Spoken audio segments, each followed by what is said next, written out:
What is going on, everybody? It's Alex coming back to another video. And today, in honor of the Hall of Fame game, that's today, we're going to be doing a Steelers and Cowboys 3-round mock draft. Thank you guys so much for being loyal and awesome. We're going to be continuing to try to produce content almost every single day.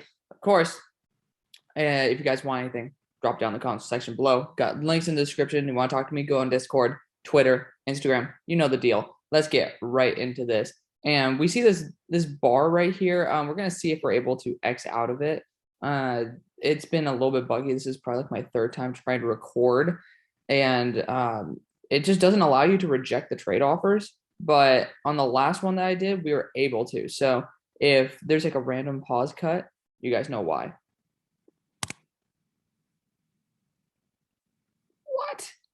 Okay, so I just went into funnily enough, I just went right into the pretty much you can call it the code of the website, and I don't know if I'm going to include that in the video, but I just decided to delete the thing. This is divider. I don't know what the hell happened up here, but I don't really care. But here we're sitting at number 18. Pretty proud of myself for doing that. That's quite awesome. But at number 18, the Steelers are sitting here. We need to probably get a tackle at this point or a quarterback.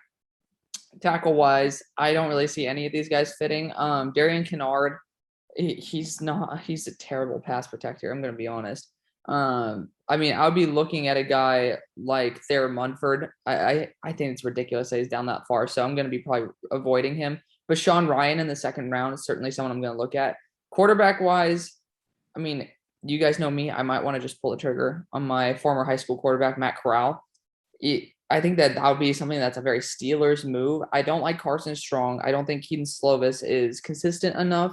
You can say the same about Matt Corral, but I think that Matt Corral is a much higher upside. Desmond Ridder is too old, and I think Matt Corral could just be fun to have in this locker room. So, given the fact that the tackles are crap, I'm going to be going Matt Corral here just to have some fun, add some excitement to this team. And Holla, it actually continues to work. Number 21, Cowboys. This is an interesting spot because we could definitely go after an edge player. Zach Harrison, don't like. Kingsley, I'm a bit lower on than even my guy Broshmo. Majai, I'm lower as well. Like, to be honest, if you want to know an edge I'm high on, and I keep saying this every time, Adam Anderson, he's my number 2 edge, hands down. Unbelievable talent. Disgustingly rated here by PFN. But I think that the interior defensive line, which Perry and Winfrey is actually pretty damn good, but he's not worth this pick. The interior defensive line, the cornerbacks, which we're pretty locked already into a cornerback. You guys know me. Andrew Booth is one of my favorite corners in this class. You could even look technically on the offensive line. I don't think you need to at the moment. So I think that given the fact that my favorite corner, besides Derek Stingley, is on the board, we're going to be taking him. Andrew Booth Jr. is an absolute stud. Something the Steelers could have taken as well. They do need somebody who is good in zone. If he is there, we could, of course, go Trent McDuffie, who I have a second-round grade on right now. I just don't think he's that great. I'm just not really impressed by anything he does. But, again, it's nothing to go against Trent McDuffie. It's also to show how damn good this corner class is. I got 4 guys in the top 15. That is far from happening on, like, 90% of drafts. Like, I don't ever have 4 of a position group in the top 15. And, like, not even in the wide receiver classes over the past couple of years have I had something similar to that. So that should just tell you how damn good this class is. Number 50, the Steelers are sitting here. We already got our quarterback. I'd look at offensive tackle, and Sean Ryan is here. Now, if you guys don't know who Sean Ryan is, again, I'm ditching Thayer Munford just based on the fact that I think that he is like a late first, early second talent. Sean Ryan is literally a wall. It is crazy. He's dominant. You can look at his game against even KT. I first saw him when I was looking at Drake Jackson, actually. It's why I have a very low opinion of Drake Jackson. He is legitimately a wall. I don't know how he says he's 315 pounds. The guy looks like he's 380, and he is dominant. He needs to work on his mobility, and he needs to work on his footwork because I feel like he's a little bit of a monolith there. But to be honest, his body type fits what the Steelers are looking for. And to be honest, I think he's a fucking badass. So I'm going to be selecting Sean Ryan here. I think he can also work as a guard if you really want him to. I think he could be, I legit put this is a pretty ballsy claim, but Hall of Fame level guard. thanks to his immobility. But I mean, right now the Steelers need anything. He's better than Chukuma Okorafor. He's better than Zach Banner.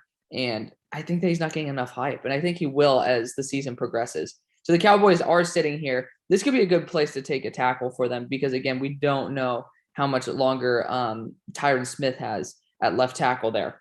So at number 53, though, we got to look at all the options. John Mechie's getting ridiculous hype for absolutely no reason. Of course, wide receiver and running back are not places that we're going to be looking at all. I'd look at tight end personally. I know you guys don't like that, but there is edge here as well. Nick Bonito doesn't really fit a 4-3 at all, but his talent might be too good to not pass up on. Again, I'm not targeting Adam Anderson at all because I think he's going to be a mid-first in the real draft. And again, since we're going to be taking Adam Anderson out of the equation, I don't think there's another edge that I'd really want to draft besides Nick Bonito.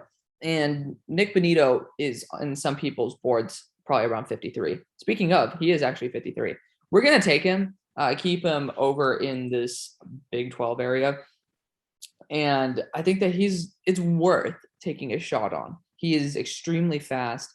He has an interesting way of approaching the line of scrimmage. When he really wants to, he can turn on the jets. Very, very tactical. I think there's a lot of upside with him. Other guy I was thinking about taking there was Isaiah Likely. I didn't think I'd like him, no pun intended, but man, that guy has unbelievable athleticism. You guys should watch him. He's very fun. And again, you could just say like, oh, those could be just like high reps. And yeah, they probably are, which might not make him for a mid-second, but the athletic traits that he has is a great building ground for just adding another excellent piece to this offense, another gadget weapon, kind of like I'm saying this very lightly because it's a pretty ballsy claim, but a on sale Walmart version of Kyle Pitts, somebody who is more lean, extremely mobile, kind of deadly when he gets the ball in his hands. So watch out for that. But if the Steelers are sitting here and Justin Ross is on the board, which is very likely given his spinal injury, I think that this might be a great spot to take him. The Steelers do need a corner desperately. I'm looking at the corners here. I'm not taking Darian Kendrick just solely based on the fact that I think it's a little cheap to put him down at this far. He deserves to be at least a second round pick because he was supposed to be a first. Now he's going to go to Georgia and even show out even more. I might take him solely because, personality issues do factor into the equation, and the Steelers desperately need corner help. But, can you pass up on a guy like Justin Ross? Maybe. But I think it might be worth it with Juju probably on his way out. We're trying to find probably a wide receiver 4 that's competent besides James Washington, who's going to be coming up on a contract soon anyways. So Justin Ross could use a year to sit out, as well as to get acclimated to the NFL, get a little bit bigger. But man, this guy should be a top 15 pick when he's healthy.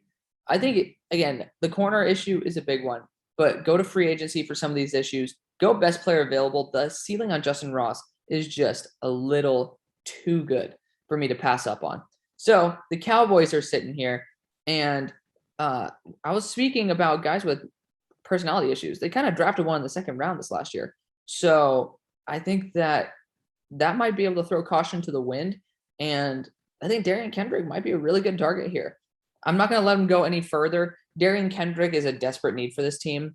I was going to say it's a little cheap, but again, there are things where if you fall asleep with a gun in your lap, there's stupid shit like that does push you down the board quite a bit. So that is going to be the last pick of the draft. I think this has been a pretty home run hit draft for all of these guys. It was a quick video, I know, but again, once we get past the 3 rounds, we're getting to players that I haven't fully scouted yet, and that's just something I don't want to project to you guys because I want you guys to come here for quality content, not quantity. So let me know what you guys think. I know you guys are very opinionated, but I'm excited for tonight, and I know you guys are too. I'll see you on the far side. Peace.